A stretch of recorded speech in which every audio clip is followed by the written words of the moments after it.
11 नवंबर 2013। अम्र की शहादत के बाद जब मैंने कुरान को पहली बार उठाया, मैंने ये जाना कि अब तक के सारे साल मैं कुरान को बहुत फॉर ग्रांटेड लेती रही हूँ। मैं इस पर ईमान रखती थी, मेरी ख्वाहिश थी कि मैं उसे याद करूँ, समझूँ, फॉलो करूँ, लेकिन मैंने कभी ये नहीं जाना था कि मुझे ज़िंदा रहने के लिए इसकी किस कदर ज़रूरत है। मैंने कभी ये नहीं जाना था कि सांस लेने से बढ़कर, नब्ज़ के चलने से बढ़कर अहमतर है अल्लाह को जानना कुरान के ज़रिए।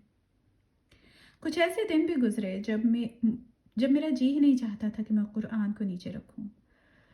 मेरा दिल करता था मैं पढ़ना रोकूं ही नहीं, खाने के लिए भी या सोने के लिए भी।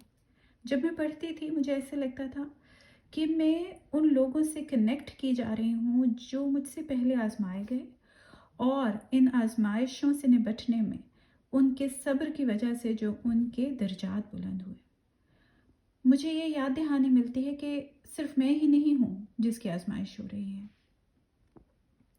सूरह बकरा की आयत नंबर 214 में अल्लाह सुब्हानहू तआला फरमाते हैं कि क्या तुम समझते हो कि जन्नत में दाखिल हो जाओगे इसके बगैर ही कि तुम पर आजमाइशें आए जैसी कि तुमसे पहले लोगों पर आई थी। वो लोग गुर्बत और मुसीबतों ने उन्हें छुआ और वो हिला मारे गए, यहाँ तक कि पैगंबर और वो लोग जो ईमान लाए थे वो कहने लगे, कब आएगी अल्लाह की मदद? बेशक अल्लाह की मदद करीब है।